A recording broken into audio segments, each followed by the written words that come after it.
कहाँ मिलेंगी खुशियाँ? जिंदगी में खुश रहना कौन नहीं चाहता।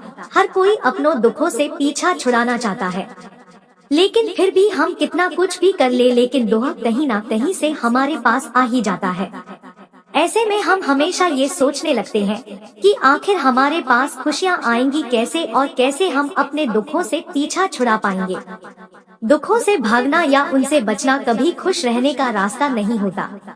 दुख तो आएगा ही, आज नहीं तो कल, लेकिन इस दुख के साथ वो क्या चीजें या वो कौन लोग जो हमें खुशियाँ दे सकते हैं और हमारे दुखों को दूर कर सकते हैं।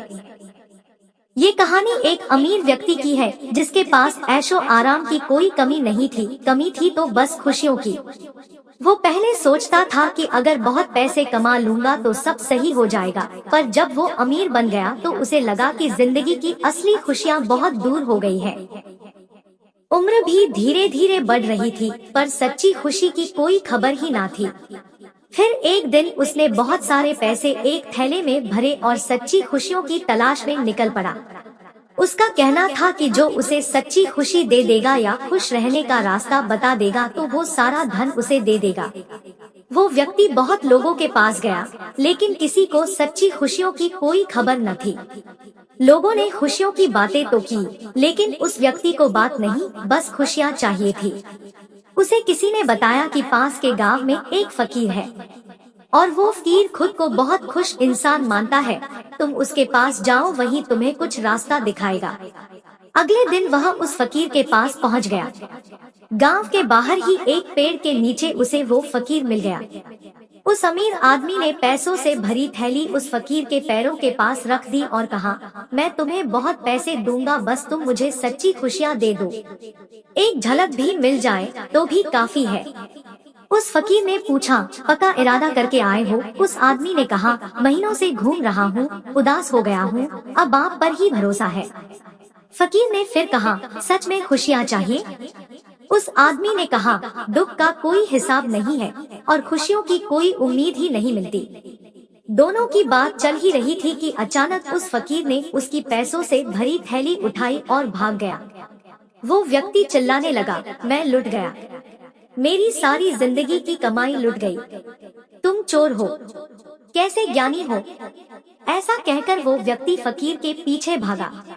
बहुत देर भागने के बाद वो फकीर उसी जगह वापस लौट आया और थैले को वहीं रखकर पेड़ के पीछे खड़ा हो गया।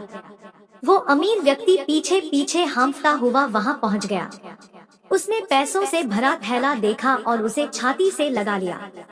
उस थैले को देखकर उसकी खुशी का ठिकाना ना रहा। फकीर सामने आया और बोला, क्यों, कुछ खुशी मिली कि नहीं? तो वो अमीर व्यक्ति बोला, ये थैला पहले भी मेरे पास था, लेकिन इसे दोबारा पाकर मुझे जो खुशी मिली वो मैंने आज से पहले कभी महसूस नहीं करी। सीख जो हमें इस हैप्पीनेस स्टोरी इन हिंदी से मिलती है। दोस्तों, ये मोटिवेशनल कहानी पैसों या फिर उससे मिलने वाली खुशियों के बारे में नहीं है। असल में हमारी जिंदगी में ये थैला धन से नहीं, बल्कि हमारी फैमिली, हमारे रिश्तों और अपनों के प्यार से भरा है। जब ये हमारे पास होते हैं तो हम इन्हें ज्यादा वैल्यू नहीं देते, लेकिन जब हमारे अपने हमसे दूर हो जाते हैं या किसी वजह से हम उनसे दूर हो जाते हैं तो तब हमें इनकी इम्पोर्टेंस का पता चलता है। हमारे अपने ही हमारी असली खुशी है। पैसा तो हर कोई कमाता है, लेकिन खुशियाँ और रिश्तों को कमाने और बनाने में इंसान की जिंदगी निकल जाती है। जितना जरूरी खुश रहने के लिए धन होता है, उससे कहीं ज्यादा जरूरी होता है अपनों का प्यार और साथ। इसलिए अपनी खुशियों की थैली को कहीं छोड़ कर ना जाए, अपनों के साथ रहें, क्योंकि यही जिंदगी की असली खुशी है। प्लीज लाइक, सब्सक्राइब नाउ, शायद एक दीवाना।